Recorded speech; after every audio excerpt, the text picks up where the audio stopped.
Yo, yo, yo, yo, yo, yo, yo, Big Kids back up in here. If y'all been wondering, Drake is broke now. He's broke, man. He done ran out of Bitcoin. He done gamble all his money away. He has gambling problems. He has addictions he need to be worried about. And he's broke. He's broke. He ain't got no money. All the transactions been getting declined and all that. But shout out to Absent effing Lootly, man. We will leave a link in the description, man. Y'all go show some love to Absent effing Loot. She always cooking. She always cooking. And I've been meaning to react to this other video she did. What is it? Drake Hates You. I think that's a good job. I think I seen like 5 minutes of it. Like, damn, I put that in the cut. We're going to react to it, though. We're going to react to this, too. But we're going to see what she cooking with. What's she talking about? Drake is broke. Y'all know I'm like holding y'all. Without further ado, let's get it. In what might be the most desperate pivot in modern music history, Drake, once the darling of mainstream music, she speaks so well. I love it. I love it. Has traded his dwindling credibility for a quick cash grab, pandering to an audience that cares more about memes and antics than music. The same man who spent years dominating charts and infiltrating every corner of pop culture is now the latest act in the circus of internet personalities catering to young, white, right-wing men. We can call this strategic, but it is also something else. A broke artist abandoning his roots and torching his legacy to pay the water bill. That's right. Damn. Drake is probably broke. Drake's dominance has always been rooted in mass appeal. His music wasn't groundbreaking, but it was everywhere. Streaming playlists, radio stations, commercials. He wasn't the most respected rapper, but he was the most listened to, and that was enough. His relatable lyrics and boy next door persona made him the ultimate populist artist. Palatable to hip-hop fans, casual listeners, and even people who didn't like rap.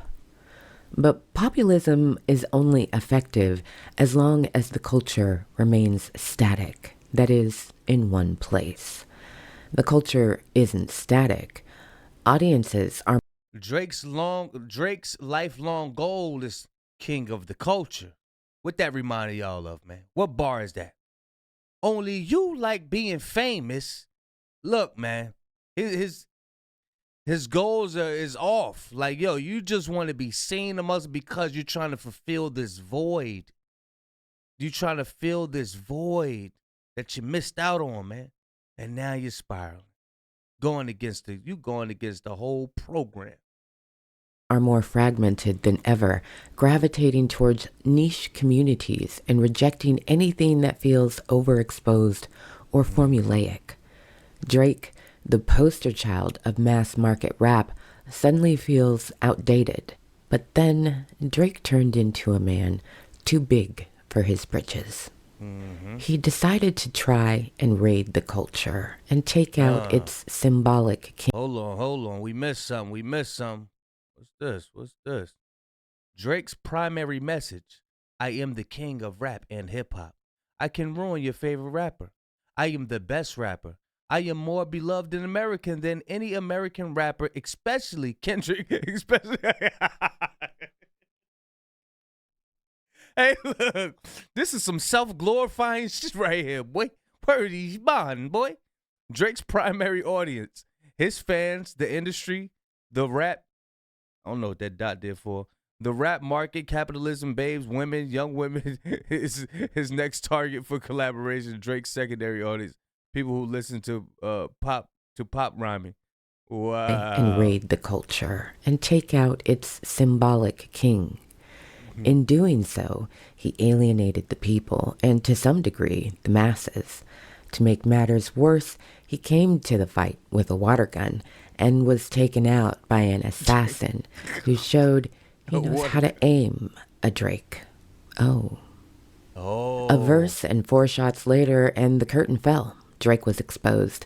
The wizard with no power, a towering figure standing on stilts. Right. Drake, the self-proclaimed sex god, built an image as the walking embodiment of luxury, sex appeal, and successful manhood. From his sprawling Toronto mansion that screams new money to the customized private jets and million-dollar bets, he's the poster child for living lavishly. But beneath the surface of the diamond-encrusted facade, the likely reality lingers. Drake is probably broke, or at least flirting dangerously close to the edge. Yeah. Drake's net worth, reportedly around $250 million, seems... Hey, don't forget he got a gambling problem. Don't forget that Academics was on stream with the dude that Drake owed money. I think, what was it, $2 million? astronomical to the average person. Yet in the rarefied air of A-list celebrity wealth, Drake looks like he's playing in the kiddie pool of wealth. Why? For starters, much of Drake's wealth is tied up in assets. His palatial Toronto estate, nicknamed the Embassy, reportedly cost over $100 million. Then there's his luxury car collection, his jewelry, his art, all impressive, but far from liquid. These assets don't pay the bills or bankroll the gambling sprees he's become known for.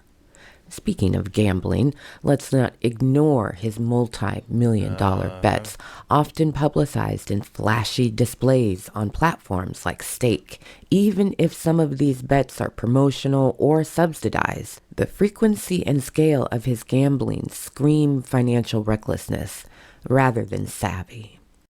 Drake's primary income source is music, but the industry isn't as lucrative as it once was.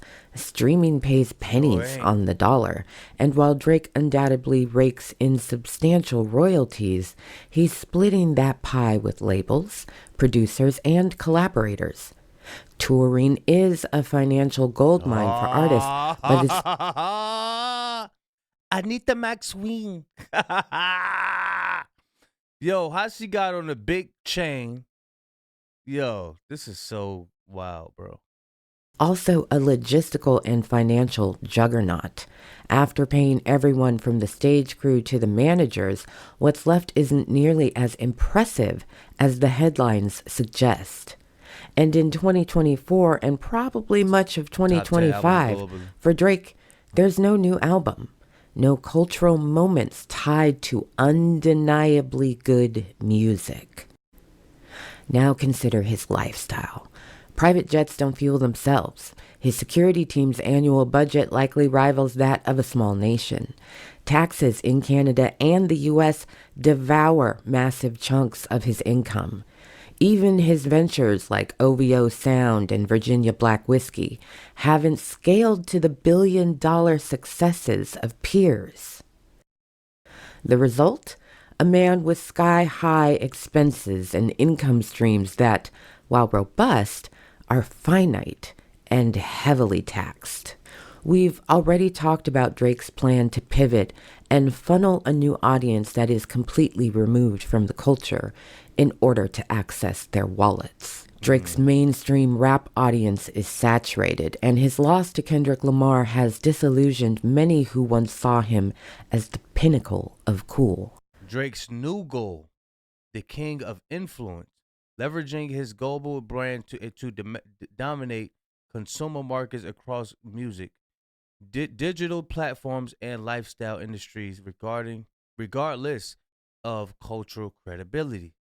And she did an amazing job breaking this down, how Drake is switching up his whole thing, switching up everything and trying to be more appealing to a younger audience and tapping into the streaming world and all that. So he's going from a rapper to a streamer. And he's going to be, I guess, doing, just like we seen on the Drizmas thing. The Drizmas thing. Matter of fact, she predicted it. And she was like, yo, he don't need to do no gimmicks and all of that. I was like, he's not entertained. She said, he don't need to do no gimmicks. All he do is got to give away money, give away stuff. targeting young white males in and outside of America, especially those drawn to bravado, shallow flexing, and a sense of outsider rebellion, Yep. offers him a fresh pool of fans. Yep. The right thrives on figures who perform wealth, success, and power while embodying a sort of cultural anti-establishment rebellion. Drake's ability to position himself as an outsider, even if he's one of the most mainstream artists in history, fits neatly into this archetype. Gone are the days of Take Care and Nothing Was the Same. Now, Drake is hosting gambling streams on Kick and appearing on Aiden Ross's platform, a playground for incels, anti-woke trolls, and MAGA fanboys. It's not just a pivot. This is a strategy of acute survival. Drake's new audience doesn't care about hip-hop, authenticity, or even really music. They care about antics, trolling, and shallow entertainment. By mocking Kendrick on Aiden. Every generation, they keep dumbing them down, dumbing them down, dumbing them down. And with that Anita McSween thing, somebody was explaining that in China, people use characters to represent themselves. They use characters to represent themselves. I think China or Japan, somewhere. They use characters to represent themselves, and that's what Drake was pushing. That's what he's doing. You use some type of character to represent you, and that's what the elites, the higher-ups want you to do. So imagine if everybody's doing that. Then you got the meta thing going on. Then you're going to have the virtual reality. Next thing you know, the entertainment is really going to be AI generated like cartoon characters or whatever. They going to get us out of there. I'm telling you, we already, our diet's already messed up. Really, we getting ourselves out of there. Our diet's already messed up. People don't know about fasting and none of that. Can't even stop eating fast food. So yeah, they new thing is just going to be internet, and they ain't gonna need us no more. I'm telling you, they're not gonna need us. In Ross's live stream, Drake isn't just taking shots at his rival, he's subtly signaling to his new fan base that he's anti-woke, anti-establishment, and aligned with their worldview. Yep. In the MAGA and incel mindsets, he's saying, look, I'm cool, I'm just like y'all. Being anti is currency. Anti-woke, anti-cancel culture, anti-black excellence, if we're being real. Drake's attacks on Kendrick, an artist celebrated for his depth, storytelling, and unapologetic blackness, aren't just beef, they're a rejection of values and culture. Drake isn't challenging the establishment, he's pandering to an audience that resents the very culture that made him famous. By courting young white men with disposable income and an appetite for trolling, Drake has wandered into right-wing territory. Platforms like Kick and XQC and Aiden Ross's streams aren't just cultural wastelands. They're breeding grounds for anti-woke rhetoric. Yep. But Drake doesn't have to say anything explicitly political to fit in. His actions speak louder than words. All you do is gotta ignore what the culture has been going through. That's it. You ain't gotta speak on it. That's what Pusha T said. He don't speak on any of the black problems in the community. He don't step up. And my nose itching. But he don't step up on none of that. He's quiet in all black issues. So really, being quiet says a lot. It means you're validating the opinions of those that's keeping the people downtrodden. You know what I'm saying? Mocking Kendrick, the very embodiment of thoughtful, forward artistry, Drake positions himself as the opposite. The guy who doesn't take things too seriously, who isn't woke, who's just here to entertain and have fun. It's not that Drake is explicitly MAGA, but his actions align him with that audience. The young white men he's courting, many of whom overlap with incels, far-right trolls, and anti-woke fanboys, don't care about authenticity or artistry. They care about entertainment, and Drake is giving it to them in spades. No pun intended. Drake's pivot to MAGA-adjacent antics isn't a reinvention. It's a symptom of a larger problem. His populist strategy has collapsed, leaving him scrambling to find a new identity and new revenue streams. But instead of adapting or evolving, Drake has doubled down on spectacle and embraced an audience that will never take him or the beef or the culture seriously. He's not the king of rap anymore. He's not even really in the conversation. He's a guy running from one cash grab to the next, desperately trying to stay afloat in a culture that has moved on. Drake isn't just broke because he's out of money. He's broke because he's out of talent, allies, and ideas. And this... He's spiritually broke. Spiritually broke. He ain't got that... He ain't got that... He ain't got the people behind him. He's spiritually broke. He's not getting he ain't getting no information from the universe. He's not getting no quantum entanglement at all. He's done. But as far as these children, man, they mold them. They mold these children into being just playthings, not wanting to learn nothing for real, just video games and just, yeah, hey, whatever's whatever. And that's what they got Aiden Ross, Kai Cenat, all of them. Kids ain't thinking about working no damn job, getting their hands right, none of that. I mean, getting their hands dirty. I mean, hands right. But yeah, getting their hands dirty, none of that. Remember, boys aren't meant to sit in a classroom no damn 40 hours a week, man. Boys are meant to be out learning, standing up. Then they Umar Johnson speak a lot about this stuff, man. A boy's natural way of learning is up, being out and learning from a male, not some white lady. And most of us had white teachers. And that's what I'm telling you, I could go forever with this, but I know I'm going to get off topic. But let's get it, y'all. Pivot to MAGA adjacent fans isn't a comeback. It's a slow, very public decline. He's broke in the deeper, more existential sense. His image is fractured. His strategy is outdated. And the persona he's cultivated for over a decade no longer works.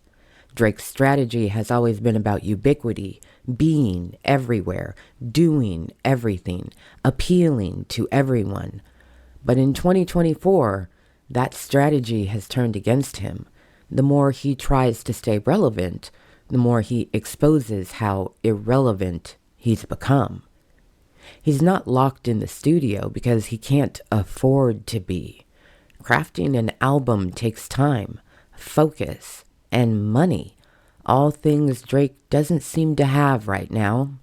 Instead, he's sprinting from one cash grab to the next, breaking himself further in the process.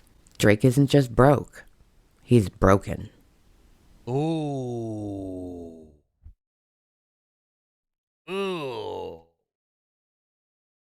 Bars. That was bars right there. Those is bars. He ain't just broke, he broken. He ain't got no life in him. Yeah, he could try to trick everybody with his jewelry and his little wine spritzer and his little glass of wine, and he mixing it up. Yeah. Oh, I'm still Drake. Drizzy. What's up? What we doing, Aiden? Oh, what we doing, Cup? What we doing? We on the stream? What's up, chat? You guys want a problem? Make me sick to my stomachs, fam. Nah. We see right through all that. He's broken. And y'all see it ain't no life in him. That's why he need a drink every 5 seconds. Every 5 minutes. Just like DJ Academics. Need a drink every 5 minutes. Because they don't have no life. And that's why they call liquor, they call it spirits. because they need another spirit to take control of the vehicle of their body. They need another spirit to take control because they have no more life in them. He's broken. That's what I told you she be cooking, man. She be cooking. Wordy's bond, boy. But y'all let me know what y'all think, man. Drake is broken, bro. Big Kish signing out. I'm going, y'all.